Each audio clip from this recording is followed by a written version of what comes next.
Hello everyone and welcome to Blaugrana everything, and welcome back to the channel, and welcome to our first video taking a look at Barcelona's transfer activity in the current transfer window, which is of course the 2022 summer transfer window. Yeah, there's a lot of stuff going on with FC Barcelona. You think we already know most of it. I'm just here to basically tie everything up and just explain what's going on and where everything stands. So we'll talk about the Gavi situation, we're going to talk about updates with regards to Raphinha, Frenkie De Jong, and of course we're going to talk about the transfer that's on every Barca fan's lips, and that is Robert Lewandowski. So that's the video, that's how it's going to go. If you're new here, do feel free to hit like and hit subscribe, and to throw your comments, whatever your views might be on either the video or Barcelona's current dealings. And before we get into it, I actually just wanted to give a little bit of a brief shout out to Barcelona's 11 art team, I believe it is. They of course ended up as victors in the La Liga Promises tournament, and I just have to say, watching those kids play kind of reminded me of why exactly I support this club to start with, what I believe in, even though at the very top right now it's just a huge mess of debt and players who don't really want to be here but are here because of the money and won't leave because of the money. Anywho, that's another story for another day. Maybe I should take a look at that video, should make a video taking a look at Barcelona's youth teams and how exactly they're performing and how they're doing. I don't know if you want to hear something like that, let me know in the comments. But yeah, without further ado, let's get straight into talking about the Gavi situation. Now, as you may or may not know, Gavi's contract runs out next summer. That's right, not this summer, the next summer in 2023. He does have a contract currently, which is his youth team contract that had a release clause of 50 million euros. And of course, a lot of clubs are circling around, and I think if you've watched Gavi play, you'd understand why paying 50 million for a 17-year-old as good as he is doesn't seem far-fetched, because to be quite honest, he's going to come in and basically be competing for first team minutes right off the bat. Like, maybe the last time there was a deal this good for a teenager, it was like either Wayne Rooney or Cesc Fabregas. Yeah, like that's the level at which Gavi is playing. If you don't believe me, just go back and look at his performances in the Nations League this year, against Italy, against Portugal. Gavi currently needs his contract to be renewed, and Barcelona have been working hard to do that. But up until this week, the word coming from Gavi's representatives was that they have not received any renewal proposal from Barcelona, and that was the stance that Gavi's agent took up until 2 days ago on Friday, when he did confirm that Barcelona have finally made a renewal proposal for Gavi, which he is now considering. So it could probably take a while before we see an end to this, before we find any resolution to the Gavi situation, because like you can tell, this is when they're really just starting those negotiations. And no doubt it's because Barcelona had to first maneuver and see how they can make cap space after that Ronald Araujo renewal. Anywho, next up we are going to give a brief update on the Raphinha situation. Now, we all know what the Raphinha issue was like. Barcelona were really hoping to see Leeds United get relegated so they could just go to Leeds United and pay 25 million and get Raphinha on the cheap effectively. Well, that did not happen, and Leeds United have decided to dig deep, and they're demanding no less than 55 million euros for Raphinha.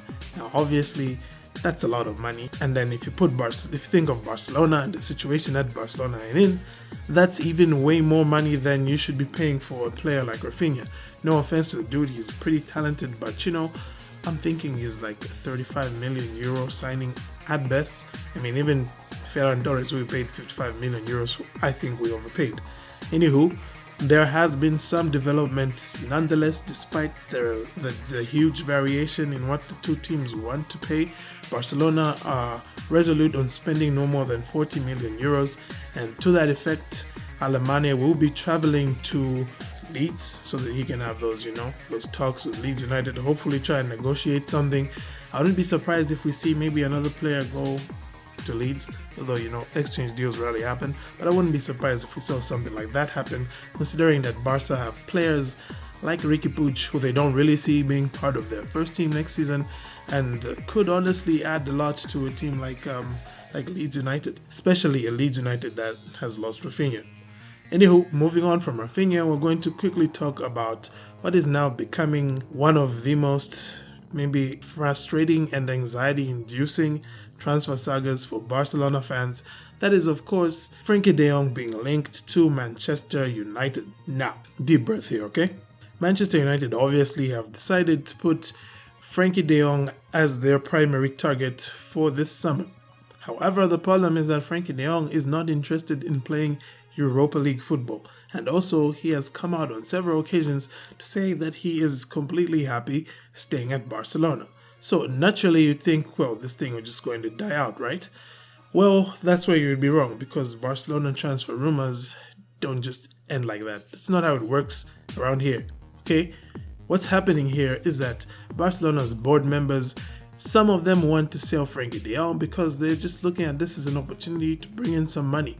Alright, money Barcelona could use to seal some other signings, which we are going to come and talk about later, right? Keep in mind that you can spend 100% of the money you make from player sales on further player recruitment. The FFP limitations don't apply for money that Barcelona makes from selling players, so unlike the money that they would get from a deal, let's say maybe Spotify or CVC, where they're only allowed to spend about a third of it, with money made from transfers, they can spend 100% of it. So currently, this is what it's like for Barcelona. They're looking at Frenkie De Jong as probably being their most sellable asset that they don't really need. Yeah, although, that's debatable for me. But the board is looking at it that way, and they see him as someone who can bring in money to strengthen other positions. The latest in this long and frustrating and anxiety-inducing saga, as I pointed out, is now that Frenkie De Jong still maintains that he does not want to leave Barca, but if he does, he prefers to go to a top club. He prefers to play for a team that will give him more chances of winning trophies than Manchester United and Barcelona. Okay, so we're looking at PSG, Bayern, Manchester City. In particular, those are the teams that he's looking at. And I'm going to link all my sources for this information if you want it. Well, you know what? No. I'll just paste screen grabs of the tweets that I'm quoting from people who I think are reliable sources on each of these transfer rumors.